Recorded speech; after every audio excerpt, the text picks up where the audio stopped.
कथा श्यामची आई. लेखक साने गुरुजी. प्रकरण 20. सात्विक प्रेमाची भूक. मला माझ्या वडिलांनी पालगडपासून 6 कोसावरच्या दापोली गावी इंग्रजी शिकायला ठेवलं होतं. दर शनिवार रविवार मी चालत पालगडला यायचो. आई वडील भाऊ यांचं प्रेम घेऊन सोमवारी चालत दापोलीला परत जायचो. असाच एक शनिवारी रमत गमत मी परत घरी पोचलो. दिवे लागले होते. आई म्हणाली, "श्याम, उशिरा का आलास? लवकर निघावं, नाहीतर सकाळी यायचंस." "आई, तुला पाहायला आलोय. तू प्रेमानं पाहिलंस की शक्ती येते." आईनं माझ्या पायांना तेल लावलं. गरम पाण्यानं पाय धुतले. मला बरं वाटलं.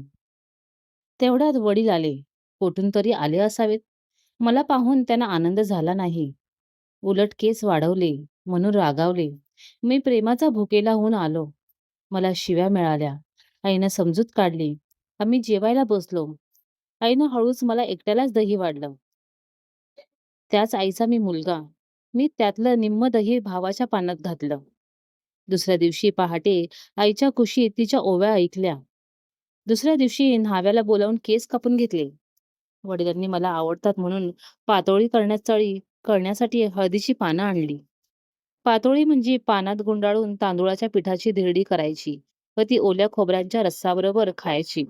वडील म्हणाले, "श्याम, काटक्या घाल, अंघोळ करतो व दुसऱ्यांसाठी गणपतीला एकादशमी करतो."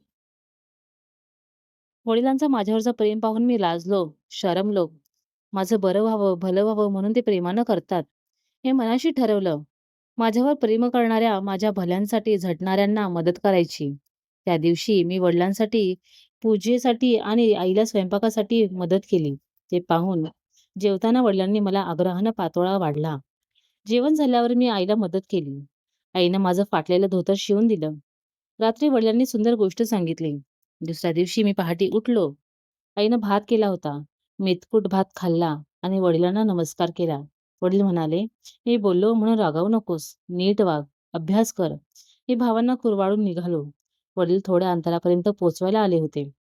येताना मी प्रेम मिळावं म्हणून रडत आलो आणि जाताना भरपूर प्रेम मिळालं म्हणून मी रडत जात होतो.